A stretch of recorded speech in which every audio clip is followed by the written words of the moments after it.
Non-deposit taking SACCOs have 6 months to comply with new regulations, which will make them fall under the oversight of the SACCO Societies Regulatory Authority, that's SASRA.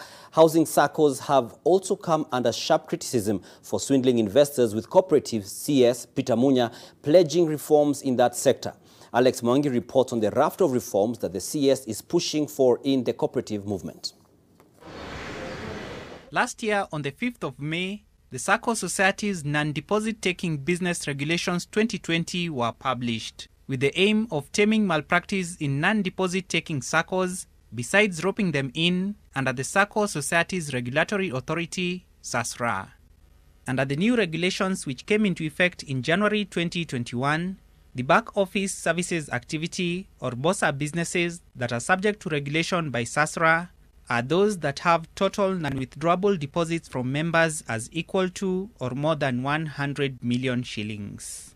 They are also those where the SACCO mobilizes membership and subscription to its share capital through digital or other electronic payment platforms, and also those where the SACCO mobilizes membership and subscription to its share capital from foreigners.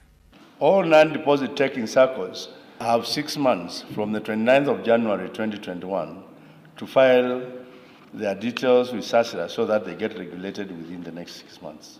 This will come into effect, that regulation, on 30th June 2021.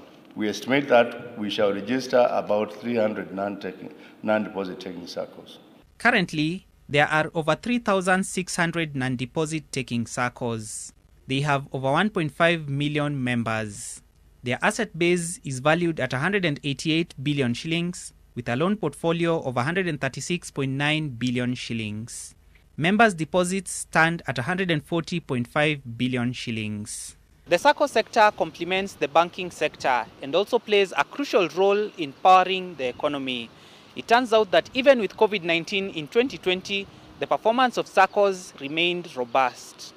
Total assets at the end stood at 622 billion, compared to 556 billion at the end of 2019, a growth of 12%.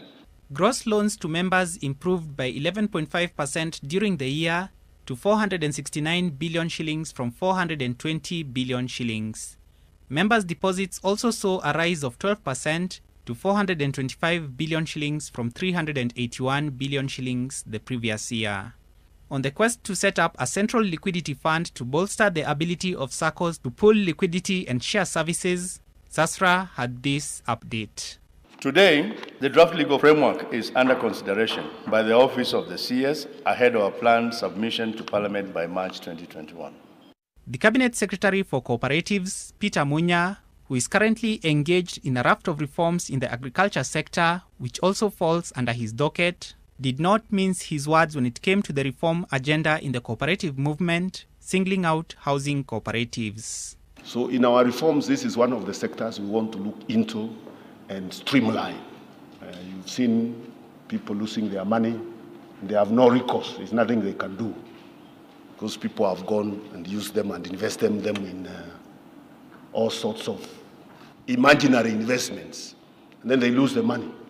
Progress has also been made in setting up the Deposit Guarantee Fund, which is intended to help secure the savings of investors in case a SACCO goes bust. The relevant legal amendments have been drafted and are currently being processed by the Office of the Cabinet Secretary for onward transmission to the National Treasury for incorporation into the 2021 Budget Policy Statement and the accompanying Finance Bill. Alex Mwangi, NTV.